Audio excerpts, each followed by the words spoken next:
Some people might recall the momentary buzz caused in 2009 by a particularly odd Morrowind mod. The file name was JVK1166Z.esp. It was never posted on any of the larger Elder Scrolls communities, only smaller boards and role-playing groups. I know in a few cases, rather than being posted, it was sent via PM or email to a chosen few.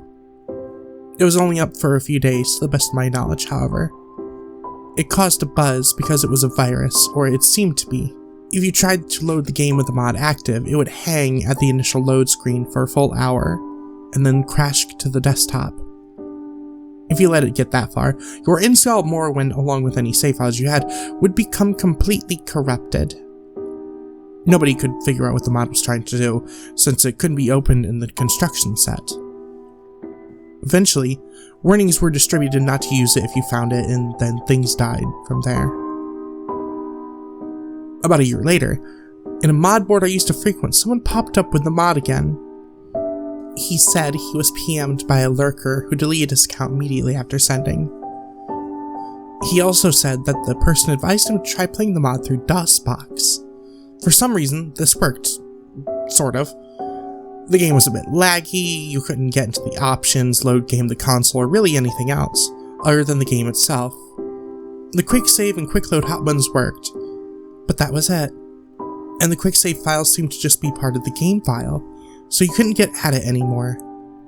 Some speculated that the change game used an older graphics render, making DOSBox necessary, but it didn't look any different. This part I can speak about from personal experience. When you start a new game in JVK, as the board came to call it, once you leave the starting bit in the census office and came into the proper game, the first thing you notice is the prophecy has been severed box pops up. This is because every single NPC having to do with the main quest is dead, with the sole exception of Yagron Bagarn, the last of the Dwemer. Their corpses never despawn, so you can go check on all of them, but in effect, you begin in a world that's doomed to start with. The second thing you notice is that you're losing health. It's only a bit, but it keeps happening, a little bit at a time. The longer you stay in one place, the quicker it seems to occur. If you let this health loss kill you, you'll find the cause. A figure we all came to call the Assassin, because he seems to wear a retextured version of the Dark Brotherhood armor from Tribunal, even though the expansions don't work in JVK. It's all black, completely untextured, like he's just a hole in space. The way he moves gave me quite a start the first time I saw him scowling around my dead body.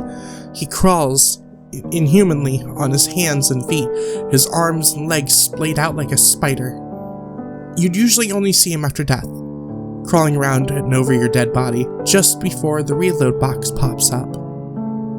Occasionally, you could catch a glimpse of him darting around a corner or crawling on a wall or ceiling. It made the game very difficult to play in the dark. Other than that, the only noticeable difference is that at night, at random intervals, every NPC in the game would go outside for a few minutes. During this time, the only thing that they will say when hailed is "watch the sky." Once they return to their normal behavior, they act regularly though. After a while, a player on the board discovered a new NPC named TES, a male Dunmer in the temple at Ghostgate. Two things are notable about this NPC. First is his robe, a unique article of clothing that was lovingly rendered with twinkling stars all across it, looking like a torn-off chunk of the night sky. The second is that all of his dialogue, in addition to showing up in the dialogue box, is voiced. You can skip it if you wish, but it all sounds like it's in the default male Dunmer voice. Some people said that they thought the voice was slightly different, but it was a very, very good imitation. I won't go into details, but the questline he sends you on has to do with a dungeon referred to simply as the Citadel. Up until this point, the quests were all of a fairly generic discover the secrets of the ancients type. The entrance to this dungeon is on a small island far to the west of Morrowind proper. I eventually discovered that if you used a scroll of Vicarian Flight at the westernmost point on the main landmass and jumped directly west, you would end up almost exactly at the island. Even though the dungeon is called the Citadel, it goes straight down. It dwarfs any other dungeon both in size and difficulty. From a natural cave area, you'll proceed down into an ancestral tomb, and then a Daedric ruin area, and then a Dwemer ruin area. I made it down to the Dwemer ruins before I quit. The creatures here were so strong that a level 20 character would have to take care, and since you can't use the console in JVK, level 20 took a while to get to. Since quick save and quick load are your only options, it's all too easy to get yourself into an impossible situation too. I did, and I just didn't have the energy to start over. So, what I'm telling you now is based on the testimony of those who went further. Past the Dwemer ruins, you apparently find yourself in a level like the Dwemer ruins, but darker. Rather than the usual bronze, all the surfaces, including those of the creatures, are black. The sounds of machinery are loud here, and grow louder still randomly. There's also steam or fog everywhere, limiting your vision to about 10 in-game feet or so. If you can make it through all this, you will reach a room at the end of the hall that those who found it called the Portrait Room. Like the fire and torches or other effects from early 3D games, this room has picture frames that always face directly at you, no matter how you look at them. The images in the frames are always randomly chosen images from your My Pictures folder. On the board, the ones who got to this point had some fun posting screenshots of the portrait room with various pictures in the frames, usually porn, of course. At the end of the hall was an unlocked door. After admitting defeat and returning to Yaris, he could be found saying "Watch the sky" in his gravelly voice. What's more, nobody else in the game would say anything. Talking to them would present a completely blank dialogue box with no options at all. They wouldn't even rattle off the usual canned audible greetings. The only exception was at night. Whenever they go outside for a few minutes, they'd repeat it. Watch the sky. At this point, one of the players, a friend of mine from the board, noticed, and the few others who got this far agreed, that the night sky was no longer the usual night sky of Tamriel. It had changed to the depiction of the real night sky. And it moved. From this point on, everything is based on what this one person reported. Eventually, he got himself kicked from the board, but I kept in contact with him for as long as he responded. According to him, based on the constellations and planets, the sky started at around February 2005. If you died, loaded, or went back into the Citadel, it would start over. When the usual sky day graphics took over, the movement would be suspended until the stars appeared again. In the span of a single night, everything would move about 2 months worth. Since the timescale of JVK was more or less that of a standard game, that meant that a bit less than an hour was equal to a 24-hour period. My friend became convinced that the door would open based on some kind of celestial event. Of course, waiting for that meant leaving the game running. And of course, that meant that the game couldn't be left unattended, thanks to our old friend, the assassin. My friend decided he'd hang out for a whole day, just to see if anything happened. That would be about a year's worth of movement.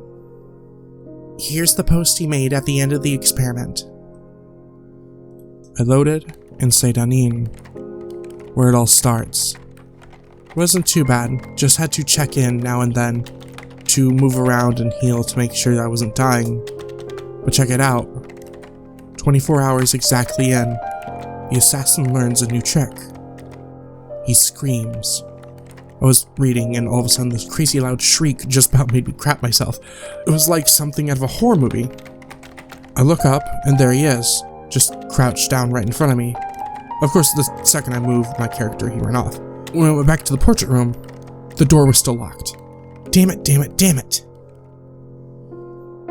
A bit later, he came to the decision that he needed to wait 3 days, 3 whole years. His reasoning was that the PM advising us to try DOSBox showed up in February of 2008. That was the point he needed to get to. After the first shriek, the assassin stops hitting you out of nowhere. Now he'll shriek, and if you don't move for a few seconds, after that he hits you. I think whoever made the mod was trying to help. At night, I got my headphones on and I was just kind of dozing off when he wakes me up with a shriek. I jiggle the mouse and I'm good. That post was 2 days in, from his laptop. Once it was over, fuck, so fucking done. So, I wait the 3 days, right? And right after the fucking assassin made me jiggle the mouse, he shrieks again. So I look up, and everyone in town is outside. They're all saying, watch the sky. I don't see anything though. But then the game starts getting dark, like really dark. I turn the brightness all the way up on my monitor, and I can barely see. There are other people in the game, little figures running around in the distance, just going back and forth. If I tried to get close, they run off. Now, I'm trying to sleep, so the lights were off, and this was kind of creepy.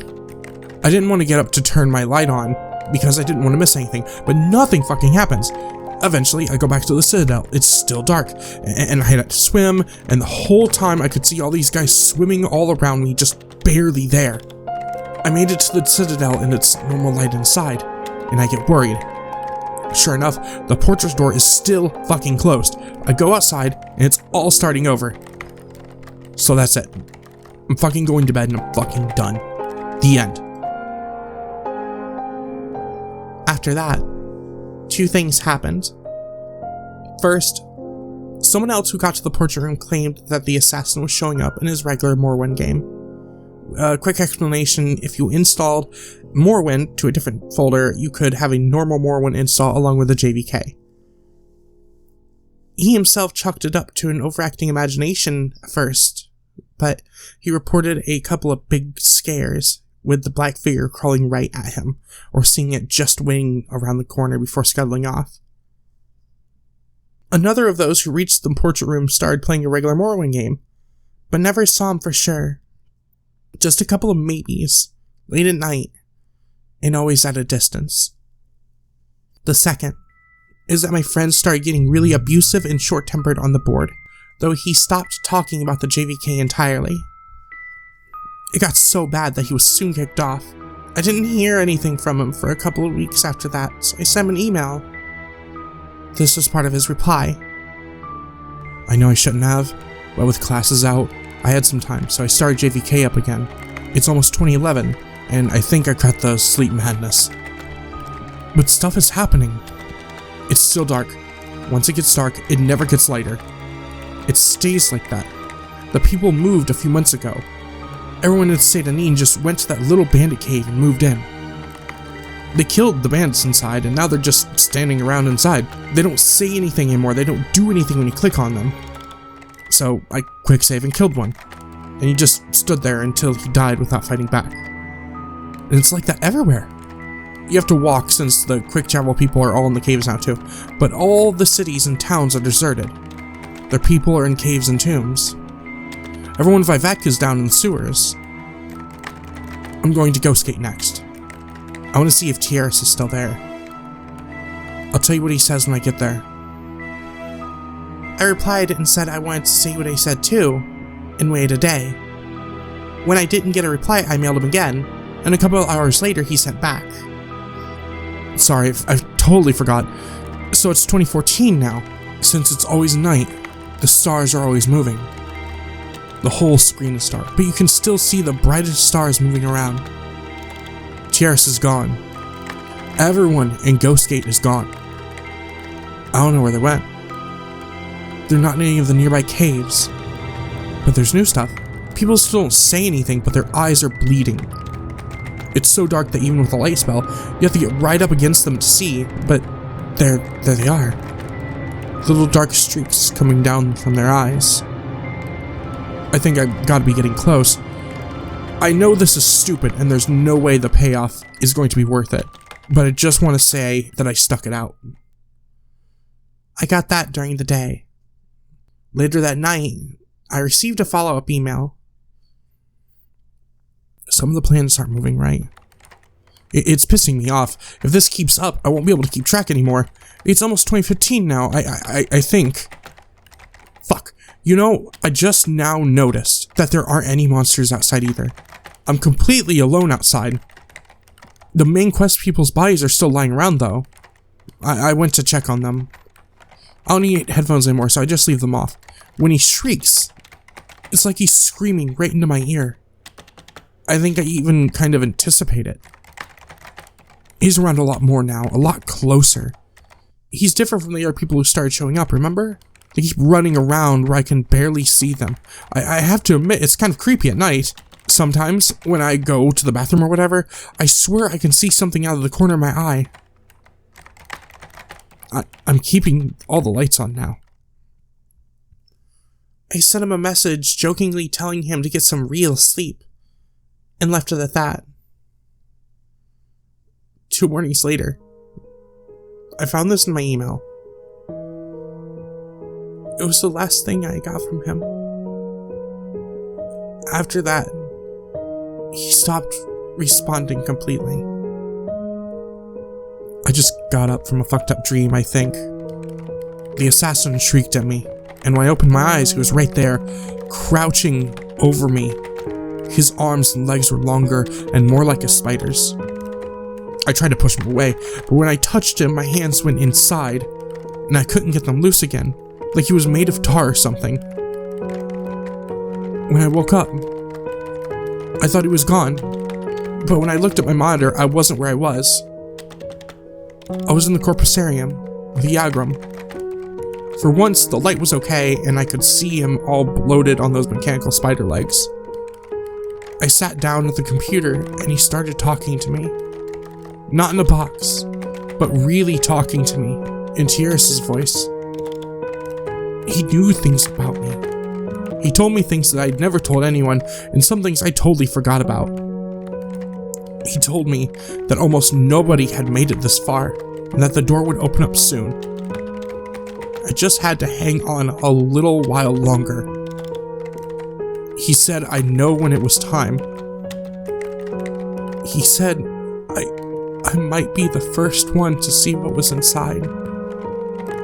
And then I woke up for real, but I was at the computer. I still wasn't where I was. Right now, I'm swimming out to the Citadel island, and I can hear this tapping. It's at my window. It's over on the left, so I'm sending you this because I left my laptop by my bed to the right. Just a little tap, tap, tap, tap, tap. Like he's knocking his finger against the glass. I still might be dreaming now. I guess that's the end of the story. I know there are a few other tales floating around about this mod, but this is the only one I know is true, as far as it goes. I deleted my JVK copy of the game pretty much right after I gave up, but I'd like to get the mod again. If anyone still has a copy of the file, I want to see some of this for myself.